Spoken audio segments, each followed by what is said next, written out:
Oke, Assalamualaikum warahmatullahi wabarakatuh. Sebelumnya perkenalkan, nama saya Ilham Tri Pamungkas. Di sini saya akan menjelaskan mengenai reaksi inti dan radioaktif. Nah, di mana materi ini merupakan materi dari mata kuliah fisika inti.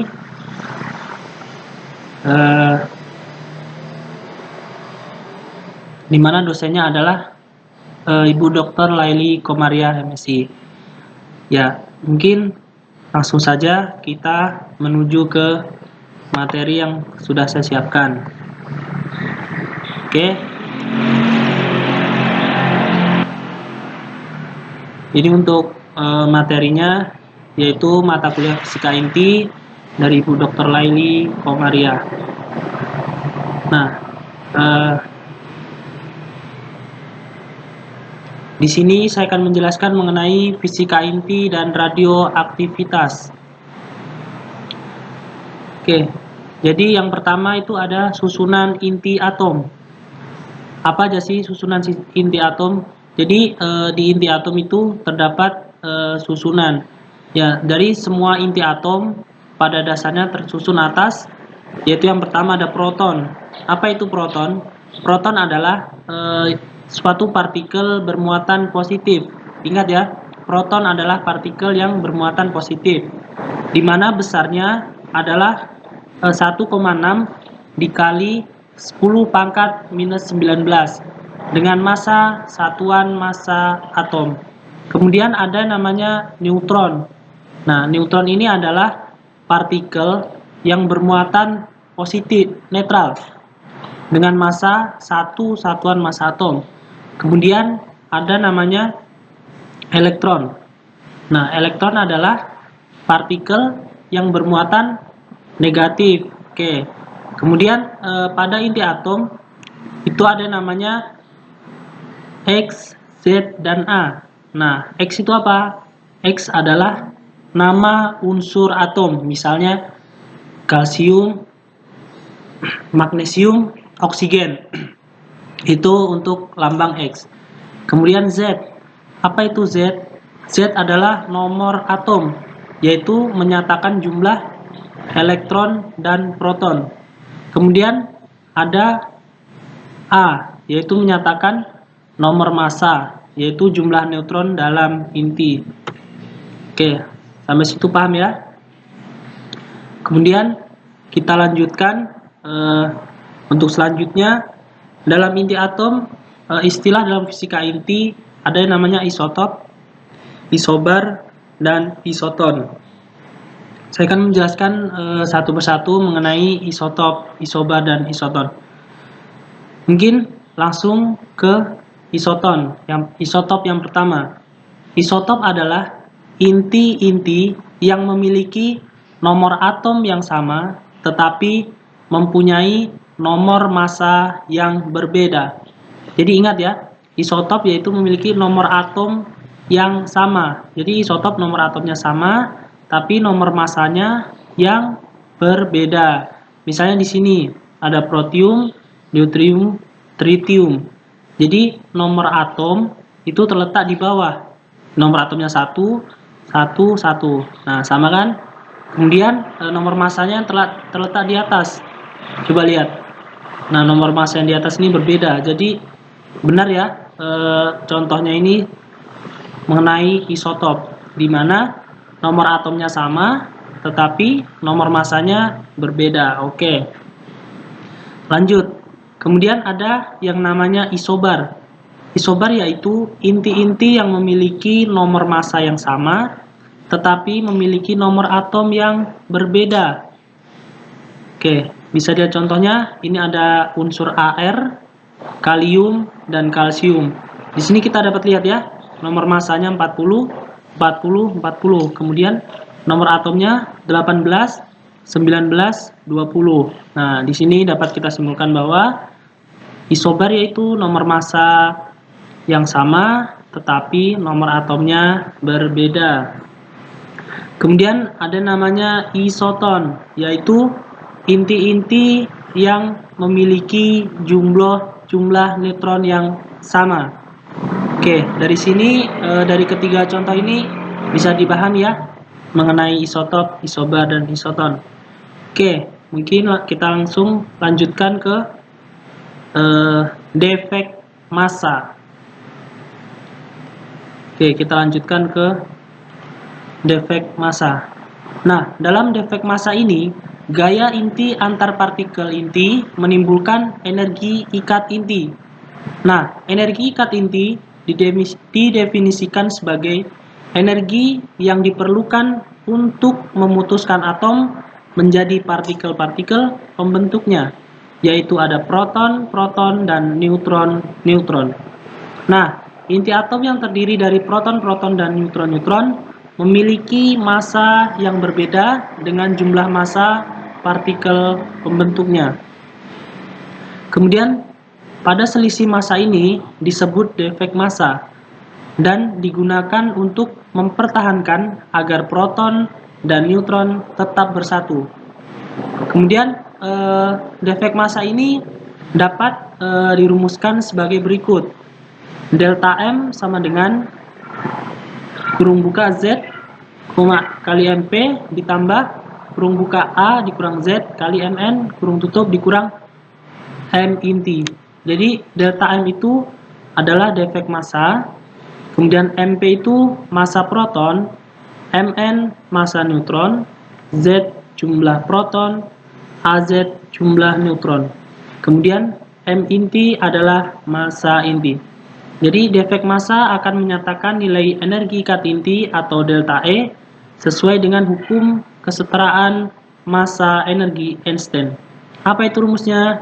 Yaitu delta E sama dengan delta M dikali C kuadrat dengan satuan kilogram meter persegi per second kuadrat, atau delta M sama dengan delta M dikali 931 mega elektron volt per U. Itu mengenai defek massa. Nah, ini ada contoh soal untuk defek massa. Mungkin saya bacakan ya. Contoh soalnya adalah massa atom oksigen adalah 15,995 SMA. Massa hidrogen 1,0078 SMA dan massa neutron adalah 1,0087 SMA. Hitung defek massa ketika partikel-partikel tersebut bersatu membentuk sebuah atom hidrogen.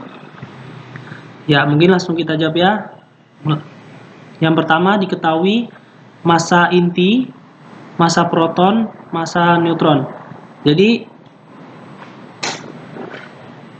massa intinya adalah 15,995 SMA, massa protonnya adalah 1,0078 SMA, dan massa neutronnya 1,0087 SMA. Kemudian yang ditanyakan apa? Yang ditanyakan adalah delta M atau defek massanya. Ya, mungkin langsung kita jawab. Jadi defek massa rumusnya adalah delta M sama dengan yang di atas tadi tuh ya. Nah, ini rumusnya Z kali MP plus A dikurang Z kali MN dikurang massa inti.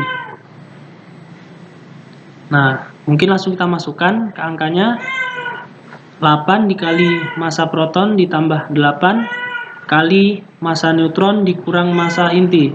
Jadi delta M sama dengan 8 kali 1,0078 ditambah 8 kali 1 kali 0,0087 dikurang 15,994. Jadi massa defek massanya adalah 0,137 SMA.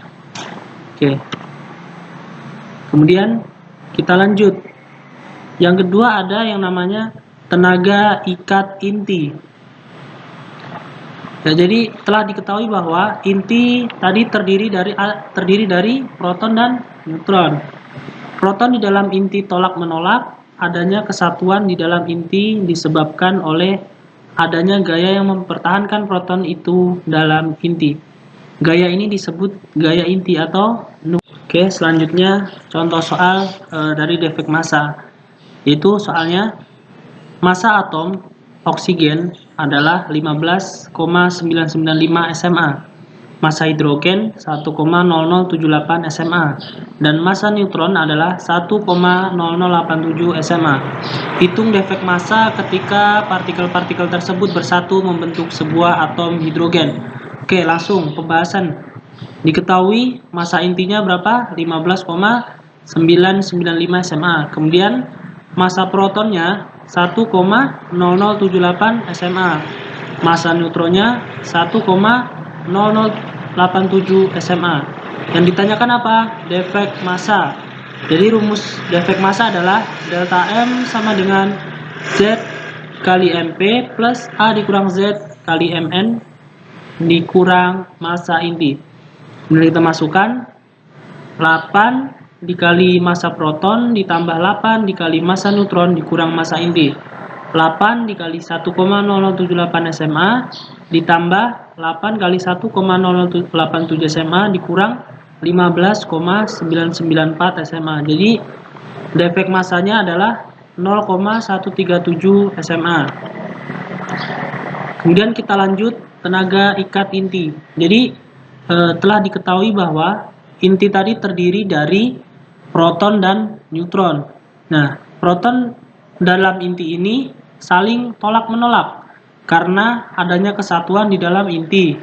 Nah, kenapa bisa seperti itu? Nah, itu disebabkan oleh adanya gaya yang mempertahankan proton di dalam inti. Apa nama gayanya? Gayanya disebut dengan nucleus force atau gaya inti.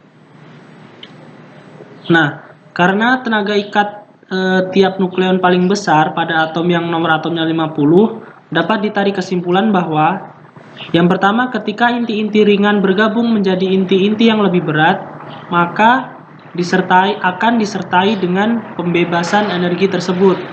Kemudian, bila inti-inti berat terbelah menjadi inti-inti yang sedang, akan dibebaskannya energi tersebut. Nah, apa sih manfaat dari radioisotop? Nah, yang pertama, manfaatnya yaitu pada bidang kedokteran. Kemudian, yang kedua, pada bidang biologis. Yang ketiga, pada bidang pertanian. Yang keempat, pada bidang industri. Yang kelima, pada bidang arkeologi. Nah, yang pertama, pada bidang kedokteran. Nah, itu unsur I131 digunakan sebagai terapi penyembuhan kanker atau tiroid, bisa juga digunakan mendeteksi kerusakan pada kelenjar gondok, hati, dan otak. Kemudian Na24 yaitu bisa mendeteksi gangguan peredaran darah. Kemudian yang ketiga Fe59 dapat mempelajari pembentukan sel darah merah. Kemudian TC99 itu dapat digunakan mendeteksi kerusakan pada tulang dan paru-paru. Kemudian C14 dapat mendeteksi diabetes dan anemia. Nah, pada bidang biologis, yang pertama untuk mempelajari mekanisme reaksi fotosintesis, mempelajari reaksi pergesteran, kemudian yang ketiga mempelajari kesetimbangan dinamis. Dan lanjut, yang ketiga dalam bidang pertanian, yaitu menyimpan makanan sehingga tidak dapat bertunas. Contohnya kentang dan bawang. Paham ya? Kemudian yang kedua, pemulihan tanaman atau pembentukan bibit unggul, contohnya padi yang sering kita makan sehari-hari. Nah, itu dampak radioisotop dalam bidang pertanian. Kemudian lanjut yang keempat, dalam bidang industri, yaitu dapat digunakan pemeriksaan tanpa merusak, contohnya memeriksa cacat pada logam. Nah, biasanya ini digunakan oleh orang-orang yang bekerja di bangunan atau industri bangunan. Kemudian yang kedua mengontrol ketebalan bahan, contohnya kertas film dan lempeng logam. Yang terakhir dapat pengawetan bahan, contohnya kayu, barang-barang seni. Nah, itu manfaat radioisotop dalam bidang industrinya. Nah, jadi sangat bermanfaat sekali ya kawan-kawan. Kemudian yang terakhir pada bidang arkeologi digunakan untuk menentukan umur fosil dengan C14. Jadi ilmuwan-ilmuwan sekarang dapat memperkirakan atau memprediksi umur sebuah fosil atau peninggalan zaman dahulu itu mereka menggunakan C14. Nah, jadi dengan ini mereka dapat mengetahui berapa umur fosil tersebut. Nah, itu dalam bidang arkeologi. Nah, mungkin itu ya, sekian penjelasan dari saya. Kurang lebihnya saya mohon maaf. Wabillahi taufiq wal hidayah. Wassalamualaikum warahmatullahi wabarakatuh. Salam fisika.